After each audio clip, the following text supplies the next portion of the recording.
पूर्व एमएलसी उदयवीर सिंह, सब पे लगातार एफआईआर हो रही है। ये अधिकारी लोग बहुत सिंपल है। किसी ने कल मुझे बताया कि जनता को गुमराह करके इन्होंने सरकार बना ली। अब अधिकारी ने गुमराह कर रहे हैं। कुछ अधिकारी मुख्यमंत्री जी को छिपाने के लिए, उनसे कमियां छिपाने को, क्योंकि मुख्यमंत्री का व्यवहार वो समझते हैं, वो जानते हैं कि इन्हें जेल भेजना, इस तरह के व्यवहार बहुत पसंद है, तो जनता को गुमराह करके सरकार बना ली। आज अधिकारी गुमराह कर रहे हैं। अधिकारी अपना करप्शन छिपा रहे हैं, अपना भ्रष्टाचार छिपा रहे हैं। आप बताइए कितने बड़े पैमाने पे भ्रष्टाचार हो गया है। सुनने में आया कि शौचालय में पिछले कुंभ में भी हुआ था, पिछला अर्ध कुंभ जो सरकार ने किया था, उसमें शौचालय में भी बड़े पैमाने में घोटाला था।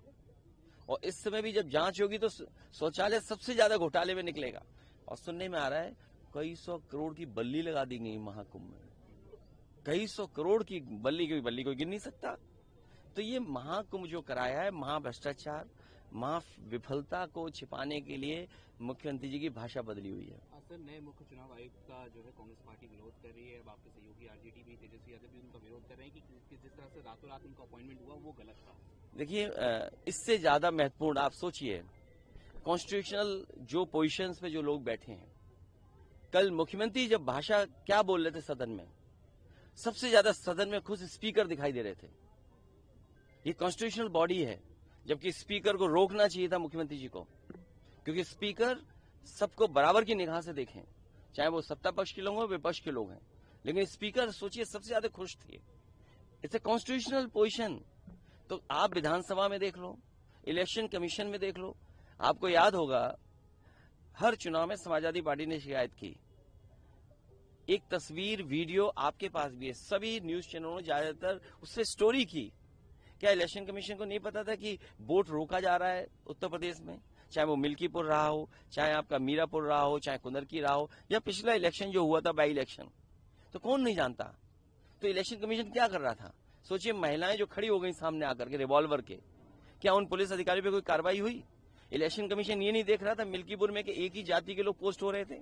हालांकि आप लोगों के सामने बोलना गलत है, लेकिन फिर भी बोलना चाहिए कि सच नहीं बोलोगे तो कब बोलोगे? आप भी नहीं चला सकते हो कि किन अधिकारियों को पोस्ट किया था, किस जात के अधिकारियों को पोस्ट किया था, और प्रिसाइडिंग ऑफिसर किस जाति के थे। प्रिसाइडिंग ऑफिसरों की पूरी की पूरी वो रिकॉर्डिंग आ गई। उस रिकॉर्डिंग में कह रहे हैं कि हम टारगेट पे चल रहे हैं, टारगेट पूरा कर रहे हैं। इलेक्शन कमीशन क्या कर रहा था? अगर टारगेट पूरा प्रिसाइडिंग ऑफिसर कर रहे हैं, फिर लोकतंत्र बचा कि अगर प्रिसाइडिंग ऑफिसर वोट डालने लगे, अधिकारी वोट डालने लगे, तो क्या चुनाव बचा है?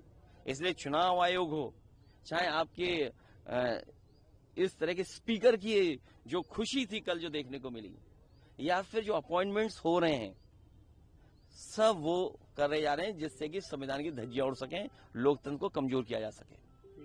बीजेपी के सीनियर लीडर्स हैं, आप लोगों को एक ही उसमें करके सोशल मीडिया पे तमाम तरह की बातें कह रहे हैं। इसीलिए मैंने कहा कि जो अपने आप को साध के चले वो साधु है। क्या आपको लगता है मुख्यमंत्री जी साध के चल रहे हैं अपने आप को?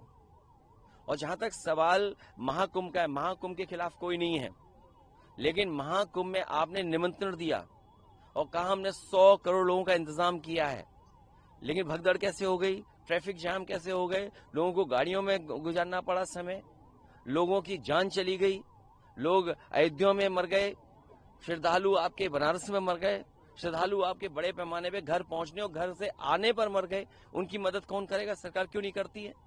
और फिर आपने छिपा के क्यों रखा कि आपके वाटर का पेरीमीटर क्या है? आप समझते हो ये बैक्टीरिया कहां से आता है? ये बैक्टीरिया जहां से आता है शायद मुख्यमंत्री जी को पता भी नहीं है। अगर मुख्यमंत्री जी को ये जानकारी होती तो शायद खुद भी स्नान नहीं करते। और अब बात समझ में आई है कि मुख्यमंत्री जी कपड़े पहन करके क्यों स्नान कर रहे थे, क्योंकि उन्हें रिपोर्ट पता होगा पॉल्यूशन बोर्ड की, उन्हें एनजीटी की रिपोर्ट पता होगी कि बैक्टीरिया कितने हैं पानी में, लेकिन मुख्यमंत्री जी को पता होना चाहिए कपड़ों से बैक्टीरिया नहीं रुकता है, कपड़ों से बैक्टीरिया नहीं रुकता है, बैक्टीरिया तो जाएगा ही जाएगा। इसीलिए मैंने मांग की है, श्रद्धालु जिनकी जान गई है उनकी मदद सरकार करे, और इस स्नान के बाद जो लोग बीमार हुए हैं उनके पूरे इलाज का इंतजाम भी सरकार करे। सुनने में आ रहा है कि कल्प वासी लोग बड़े पैमाने पर बीमार हो गए बनारस में जाकर के, इसकी जांच आप बेहतर कर सकते हैं। उनको जो बीमारी है, उनको जो दिक्कत पैदा हुई है, वो स्नान के बाद पैदा हुई है। सर किस तरह से देखते हैं इस बजट को जो आने वाला है? देखिए, बजट से बड़ी बात है जब आदमी अपना संतुलन बिगड़ जाता है। जिसका जब आदमी का संतुलन बिगड़ता है तो जवान भी बिगड़ जाती है। विधानसभा में मुख्यमंत्री से अपेक्षा रहती है कि शालीनता से, शिष्टाचार से और उनका जो व्यवहार हो वो कम से कम ऐसा हो कि लोगों को इंस्पायर करे, प्रेरणा दे। लेकिन जिस तरह की भाषा का इस्तेमाल हुआ और जिस तरह का भाव दिखाई दिया है, ये भंजन करने वाले लोग हैं। ये भंजन करने वाले लोग हैं, ये वो लोग हैं जो महाकुंभ का महाघपला और जो व्यवस्था खराब हुई उसकी वजह से ऐसी भाषा बोल रहे हैं। मुख्यमंत्री योगी भी हैं, हमारे जितने साधु संत महात्मा हैं सच बोलते हैं। साधु संत महात्मा या योगी पर हम इसलिए भरोसा करते हैं क्योंकि वो सच बोलते हैं। ये वो मुख्यमंत्री हैं जो लाखों लाख आंखों के सामने घटना हुई उसको छिपाना चाहते हैं, उस पर झूठ बोल रहे हैं। जो भगदड़ हुई, जिसमें जान गई, और आज तो वो बातें साफ हो गई हैं कि जो पानी था वो पानी का स्तर क्या था। NGT, pollution board, supreme court, high court समय समय पर सरकार को जगाता रहा, लेकिन सरकार नहीं जागी।